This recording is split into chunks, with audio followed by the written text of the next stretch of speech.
Hi loves. I wanted to do a bonus video for you guys today because I know that in this tier we are having coffee chats on the Monday sort of variety, and also coffee chat conversations and interviews are also going to be a thing. And at the current moment that we are in, it is September wrapping up and everybody is super busy. And so the reality is I'm exchanging a ton of emails and DMs with folks, really planning out into the end of the year who I'm going to be speaking with and what content I'm going to be bringing for you lovelies in the name of coffee chat conversations and interviews. And my camera's being super funny. And the reality is, while we wait for those to get underway, I have some scheduled for the entire month of October. I'm going to start recording them. And then how this is going to go is actually the coffee chats where they used to be lives on Instagram. Now they are going to be, for the sake of the community's just best interest, I think, because we're about 10 members, and to coordinate everybody's schedules and all of those things, and to have a live video Zoom call essentially was what it would be with everyone's schedules. I just think that at this stage would be really challenging, and I don't really want to create a challenging scenario for any of us or the guest. And so what I've decided to do is record these conversations, pre-record them through Zoom, and then upload the interview. And I'm actually going to look at also exporting audio and having them be just an audio file, but that depends on my technological capacities. So we'll see. But I really am excited to bring you the conversations that I have in the pipeline. Some of the folks you're going to recognize, some are going to be new to you, and they're all just going to be really, really fun, enriching conversations. And really with the name of, or in the aim of, inspiring you and supporting you through what you're going through, where you're headed, and conversations that really just allow us to tune into our intuition and our self-awareness and our growth and our potential and our strengths, as well as our weaknesses and our challenges. If there is anyone that you think I should interview, that you would love to see have a coffee chat with myself, please do let me know. Because ultimately I'm really, really open to any suggestions that you guys have, and it would be really amazing to have your feedback on anyone that you think I should host and have a chat with, and then bring that conversation to life for you guys. So that's the gist of what coffee chat conversations, where they're kind of at. I haven't forgotten about them. Of course not. They are my absolute love to bring them to life and chat with new people and people that I know as well, and their takes on life and all the things. It's just been a little bit challenging, I would say. The last August I took off, and then in September just kind of gearing up with the transition into Patreon and that sort of thing. I late on the uptake, I guess, a little bit. So a little period of grace. Do not worry. We're going to be up and running soon, and we will have a good flow. I'm constantly keeping my eyes and my ears peeled for new folks. I'm reaching out to people all the time to just kind of have a flow. One thing I can tell you for sure is that we are going to have a pretty packed late October, November of conversations. I'm looking at also the flow of what they're going to be like. Are they going to be monthly? Are they going to be bi-monthly? Are they going to be weekly? Like, what is all that going to be? And it depends on the guests, the quality and the quantity of guests that I have. So all things underway. And I'm open to your feedback and your suggestions, of course. But as a result of this sort of kind of in between in flux situation, I wanted to do a reading for you guys today. I thought that would be really, really nice and a really lovely surprise video for your Thursday here. You know, it's been a week. There's a lot going on. If you haven't had a chance yet to download Discord, please do take a look. You're missing out, I promise. It is such a fun little space where we talk to one another about the energy of the moment, and we have an astrology feed, and we're checking in with Mercury retrograde and how that's impacting us on Discord as well. If you have any questions about your personal chart, I'm happy and willing to give all of the information in abundance and answer specific questions to what you're moving through. So this is kind of a loophole to a reading with me. So if that interests you, take a look there for sure. But yeah, in the astrology thread, we were looking at Mercury retrograde, and we were also looking at, on the 22nd of October, Mercury in its shadow period was squaring off with Pluto in Capricorn. And so now, because it went retrograde, it's gearing up to experience that same transit, Mercury square Pluto tomorrow again, Friday, October 1st. And we're going to experience it again when it moves out of retrograde. And this is a really, really tough transit because it really challenges our thought processes, and it really asks us to look at where we are being tested to pivot, where we are being tested to evolve, where we are being tested to shed something, release something, where we feel guilty, where we feel uncomfortable, where we feel stuck, where we feel blocked, where we feel indebted to someone else, where we have shame in a relationship. And what this retrograde experience of this transit is doing is really just, I would say, making its point even more acutely. So if around the 22nd you experienced this transit, tomorrow, even today and into the weekend, this is something that you're going to be feeling as well. And then again, when it happens in its third round, which I don't have the date actually off the top of my head, but that's the thing with retrogrades. As Mercury was moving forward, it experienced this transit where it squared off with Pluto, and then it went backwards in retrograde, perceived backwards motion, I should say, is what a retrograde is. And it experienced it again, and then it's going to go forward after October 18th. And we're going to experience it again. So Mercury square Pluto, really tough. Mercury retrograde square Pluto, really tough. Mercury retrograde in Libra, we are looking at our values. We're looking at our relationship with our values. We're looking at a relationship with our tangible well-being. We're looking at a relationship with our worth, our creative worth, our artistic worth. We are looking at a relationship with how we feel in relation to our relationships, where we feel seen, where we have stretched ourselves a little bit too much, where there needs to be a boundary, what needs to be completely destroyed, what no longer exists, what is no longer tangible, what is no longer even viable anymore, just unsustainable. And that's Pluto that is just going to take action, and it might be a slow burn. I think is a great way to put a Mercury retrograde in Libra squaring off with Pluto, and it can feel really, really uncomfortable and painful. It can aggravate a wound depending on how that transit impacts your personal chart, or you can not really feel it at all or feel it more or less, depending on what you're going and growing through.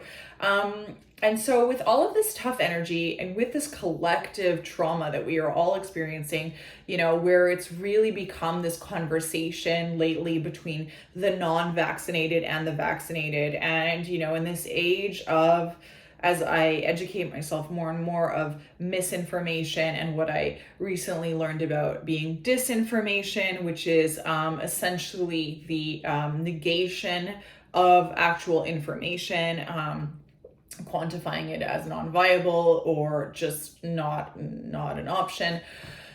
And in the age of misinformation, where sometimes any one of us, myself included, can share information that we perceive to be true or that we think is accurate, and it just ends up not being accurate. Disinformation is where we intentionally decide to discredit or, disregard or disapprove publicly of something that, might actually be true. Neptune on my ascendant means I am pretty open, to say the least, to all things. Logic is not necessarily my choice of action all the time. I can be easily duped into things. So there's a lot with Mercury retrograde and this square to Pluto, as well as just this era that we're in, that I'm really checking myself on and just trying to really hone in to where, where maybe I'm not acting in my best light, higher self, as well as where I may be being deceived, which is really Neptunian. And just, I'm holding myself accountable and taking greater responsibility around my relationship with social media. Mercury retrograde is a great time to do that. because it rules social media and all social exchanges. It also rules how we listen and what we hear. And so with all of this just really tough energy, I would say like an energy of oppositions, an energy of feeling constantly pushed and pulled. Even like Hannah was saying that yesterday in the thread, you know, she really feels pushed and pulled right now. And Janelle was expressing just feeling like this retrograde is, you know, this kind of this bird's eye view on what needs to be released and what needs to be maybe celebrated a little bit more in the relationship lens of her life. And so I do feel like a card reading here is relevant. And so I thought that this would be a fun little jig for you Thursday. So I'm going to pull 2 cards. That's a jump card. I'm going to keep it out. And we're just going to see a little bit of advice that I can kind of give you guys just to tune in right now on your Thursday and what it feels like and what's important for you right now. There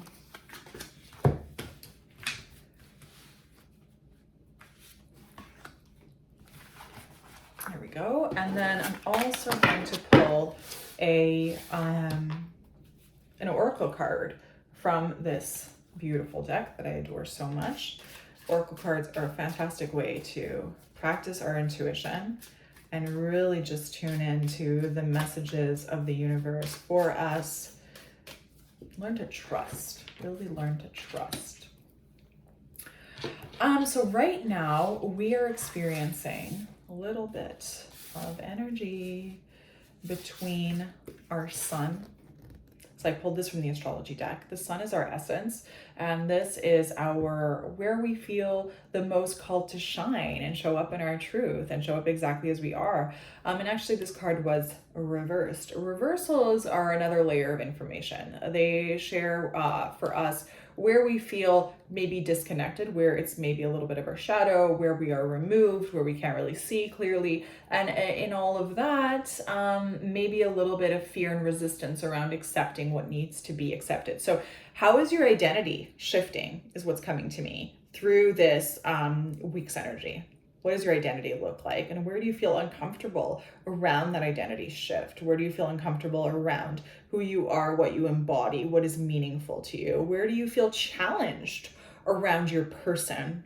Maybe even around what is your light and what makes you feel really good. Does your energy feel low this week? Do you feel not as dynamic, not as in your body this week? The sun is a really, really important part of a natal chart, and it's also the zodiac element that is the most widely known outright because it's the point that essentially mainstream astrology is based upon, you know? So when I see the sun, I think about our physical being in the world, and inevitably I would also think about like my Scorpio nature, being that my sun is in Scorpio, you know, and what that feels like this week. How can I tune into that? Do I feel disconnected from the truth of my Scorpio essence? Do I feel hidden from something? Does something feel hidden from me in this week's energy? Is there something that's revealing itself? And this is interesting because the jump card was an aspect card from the astrology deck, and it's a quincunx, which it's actually not an aspect that I read if you've had a reading with me, because it's not one of the critical, like, core aspects. It's a more of like there's a ton of aspects essentially, and this is one that's sort of on the periphery. But it does make things a little complex. And so I think this is where we're seeing the Mercury retrograde Pluto energy through this, and how it's affecting our well-being, how it is affecting our sense of identity. Maybe there's a feeling of crises around our identity, because Pluto can be a crisis. Pluto is trauma. Pluto is digging up the secrets. Pluto, in a square aspect with Mercury too, is like this, it is a conflict. It is this quincunx energy of like, where is there this tension that I need to do something about it? A square is like a 90-degree angle. It is literally like not a push and pull the way an opposition is, but it's like this rift where it's like, oh my God, I've got to make a move. Like, what is the move that I'm going to do? So almost this impatience, maybe with ourselves, because the sun is here. And the prompt for this energy is when you least expect it. So we can also read this as there is a challenge around our identity when we least expect it. Because when I see an aspect, what I'll do is I'll layer the cards together like this. So, the quincunx would be the energy between the two cards that bookend it. So our sun, our identity, is feeling triggered, is feeling uncomfortable, is feeling unworthy, is feeling uncelebrated, is feeling just kind of cast out and neglected.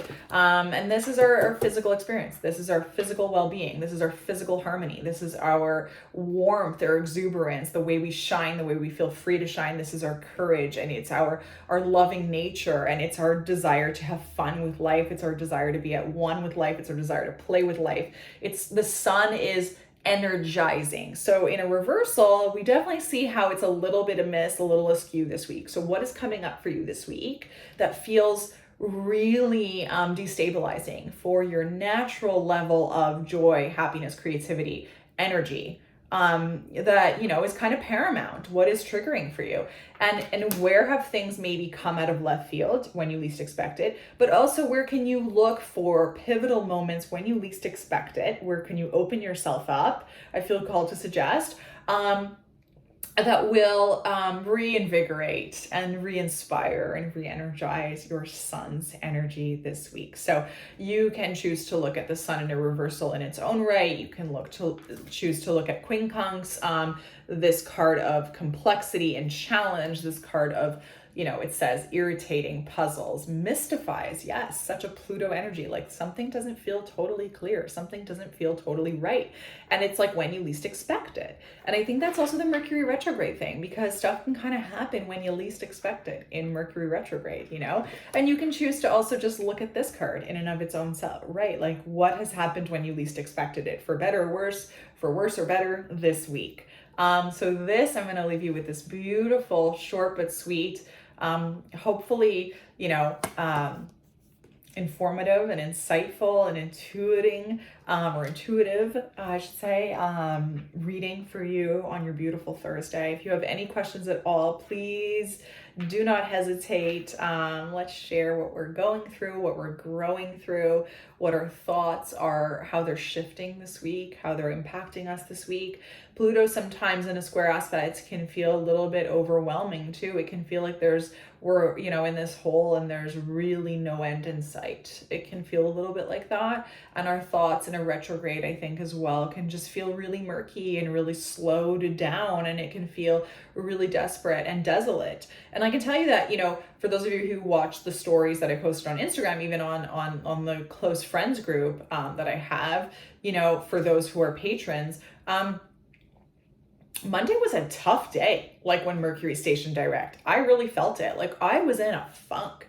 I had not been in a funk in a minute. And I was like, had these feelings and these thoughts of just like, what's the point? Like, what am I doing? It was just this overwhelming sensation of like, I would even say like a hint of depression, definitely. Like just tinged with like, nah, like just gonna call the whole thing off, And so I first time in a really long time, like as far back as I can remember, really and truly, where I tuned in and I just kind of jumped ship. Like I was like, I'm opting out of today, and I'm just going to take a pause and not try and beat myself up or keep up with my day's agenda, itinerary, what I had planned, because I'm not feeling it.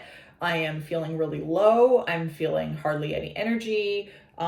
It just feels like there's a transition happening and my body is being called, and my thoughts are really just overwhelmingly uninspiring and unmotivated and not encouraging. I'm not in a good space. And so allowing ourselves as well to take the backseat, to take the step back and, do the bare minimum, because I still have to show up full time for my little Quinny. But it did allow myself to opt out of anything that felt that the world wasn't going to come to an end. I had to really have those thoughts and those conversations, that inner dialogue. Like, it's okay, Steph, if you back off just for today. Like, no one's going to remember, no one's going to forget, and it's going to be okay, because right now it's just a vibe and you are not vibing. So, and then Tuesday rolled around, it was a sunny day and I felt way the heck better. So, sometimes this too shall pass, sometimes it passes sooner, sometimes later, but when you least expect it is the memo of the week, isn't it? So be kind, be gentle with yourself, because in a sun reversal, we are not feeling our best. Let me know how this lands for you. Let me know how you're experiencing this energy this week. And any questions that you have at all, please don't be shy. Welcome them all. And that's it, my loves. Wishing you a beautiful Thursday, and I'll talk to you very soon. Bye.